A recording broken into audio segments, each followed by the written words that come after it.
sommaire de notre émission, plongeons-nous aujourd'hui dans l'art de la scène avec pour commencer le tarmac des auteurs. Ensuite, en allant à la rencontre du plus célèbre fou noir au pays des Blancs. Psychologue, écrivain et conteur congolais, il a fait le tour du monde avec son one-man show, un fou noir au pays des Blancs. Pi relate son histoire et pose avec humour un regard critique sur la façon stéréotypée dont les Belges considèrent ses compatriotes. Le succès est immédiat.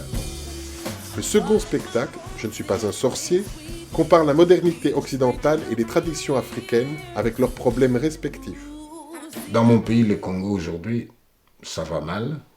Les Congolais ont été attaqués encore il n'y a pas très longtemps dans l'est du Congo.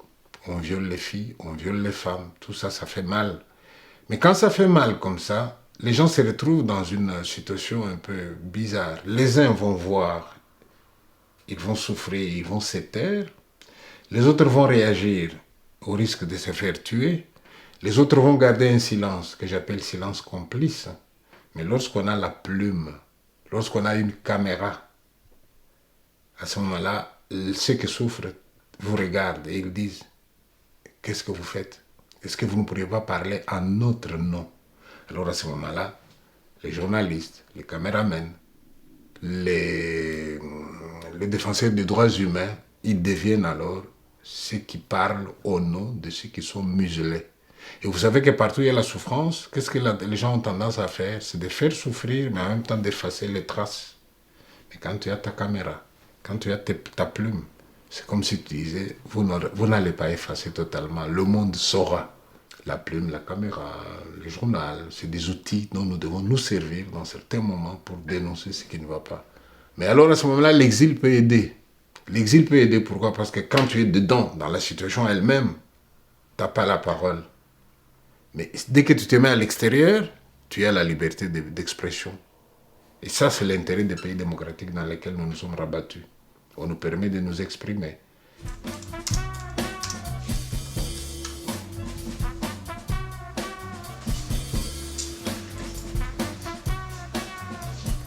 Quand on a des frustrations, quand on a des sentiments qui risquent de vous faire mal, quand on a été agressé, et vous avez tout ça en vous, soit vous réagissez avec l'agressivité, soit vous sortez tout ça pour vous vous libérez de tout ça. Et une façon de se libérer, c'est soit l'écriture, soit la parole. Et moi, je suis dans les deux. J'écris. Et on sait très bien que l'écriture a des effets cathartiques. Et une fois qu'on a écrit, on a envie de raconter ce qu'on a écrit. Et voilà, tout le monde est content. Et à ce moment-là, on peut se dire, même si ce que je raconte, c'est ma souffrance, mais voir la joie que je peux provoquer autour de moi, je peux même dire, mais tiens, la souffrance a été sublimée. J'ai souffert, mais ça a servi maintenant à beaucoup de gens. Et c'est mon fils qui me pose la question. Papa, est-ce que tu as la preuve que Dieu existe? Eh bien, voilà un qui est en train de devenir belge. Hein? Les contes, ça nous accompagne. Vous avez des leçons là-dedans, des vies dans les contes. Quand on a raconté une histoire, ça se termine souvent par une leçon. Et chacun peut se poser la question, mais tiens, dans ces contes, je m'identifie à qui là-dedans? Et si l'autre a pu surmonter les difficultés, je peux aussi. Donc je ne pense pas qu'il y ait une coupure nette entre la psychologie et les contes. Quand le conte, c'est des instruments dont le psychologue peut se servir pour amener une certaine thérapie dans le groupe et même au niveau individuel. Je ne suis pas politicien, moi. Quelqu'un me dirait aujourd'hui, puis j'étais non ministre, je dis non, je ne suis pas un politicien. Chacun où il est. Nous pouvons aider nos pays, nous pouvons aider le monde, chacun à l'endroit où il est. Je ne suis pas politicien, je n'ai pas une carte d'un parti politique, je n'ai jamais une carte d'un parti politique, je suis au-dessus de la mêlée. Et quand on est au-dessus de la mêlée, on est plus fort. On parle et on peut écouter, et on est écouté par tout le monde. J'ai des amis dans tous les camps, si on peut parler des camps. Et je me dis, mais de la position où je suis, au-dessus de la mêlée, j'ai une vue aérienne sur les choses, je dois dire ce que j'ai vu, je peux suggérer des choses, et c'est ce que j'essaie, de manière à rester positif.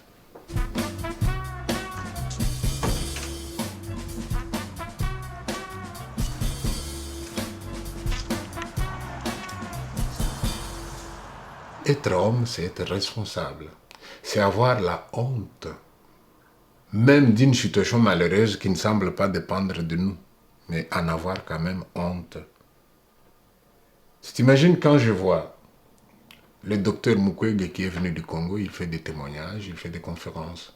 Quand il vous dit, il m'est arrivé de réparer une femme qui a été violée, parfois avec des baïonnettes, avec des bâtons, etc.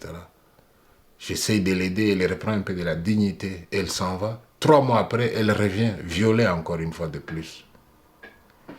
Je ne suis pas là-bas, c'est pas moi qui ai fait ça. Mais au nom de l'humanité, j'ai honte.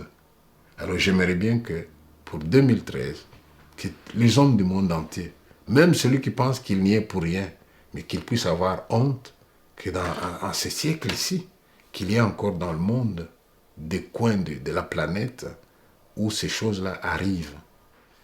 Quand les gens sont méchants, il arrive que quelqu'un me dise « Ouais, mais vous qui venez d'ailleurs, vous venez manger notre pain. » Mais moi, j'ai toujours dit aux gens, si quelqu'un vous dit ça, ne discutez même pas. Donnez-lui une réponse simple. Pourquoi pas? Pourquoi pas?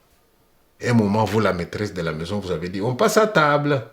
Mais imaginez que juste au moment où vous avez dit, on passe à table, moi, exilé, j'arrive, je vous dis, madame, je peux aussi? Vous avez hésité. Oui, venez, monsieur. Vous avez ajouté un tabouret. Nous avons mangé ensemble. Aussitôt fini, je vous ai dit, merci beaucoup, madame. Et je suis parti. Quand je suis parti là, vous êtes resté affamé ou bien il y en a eu un peu moins dans la poubelle?